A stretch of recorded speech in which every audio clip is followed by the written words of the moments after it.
Hi friends, welcome to our channel. మనం ఇప్పుడు అందమైన చేప అనే ఒక చిన్న స్టోరీని చెప్పుకుందాము. అనగనగా 2 బంగారు చేపలు 2 పవిత్రమైన నదులలో నివసిస్తూ ఉండేవి. ఒక చేప గంగా నదిలో, రెండవ చేప యమునా నదిలో ఉండేవి. అనుకోకుండా నదీ ప్రవాహాల వలన ఆ 2 చేపలు ఒకచోట కలుసుకున్నాయి. మొదటి బంగారు చేప ఈ విధంగా అన్నది, హే, నేను మొత్తం ప్రపంచంలోనే అత్యంత అందమైన చేపని. ఆ మాటలకు రెండవ బంగారు చేప దానిని హేళన చేస్తూ ఈ విధంగా అన్నది, ఈ మాట అనడానికి ముందు నీవు ఎలా ఉన్నావో చూసుకున్నావా? నేనే చాలా అందమైన దానిని.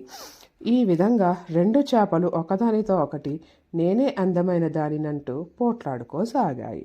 అదే సమయంలో ఒక తాబేలు అటువైపుగా వచ్చింది.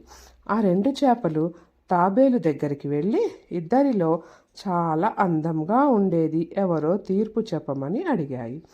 తాబేలు ఆ 2 చేపలను బాగా పరిశీలించి ఈ విధంగా బదులిచ్చింది, మీరిద్దరూ నాకు చూడటానికి సమానమైన వాళ్ళుగా ఉన్నారు. ఎందుకంటే నేను చాలా ఆకలితో ఉన్నాను. నా ఆకలి తీర్చుకోవడానికి నేను మీ ఇద్దరిని తినేస్తాను.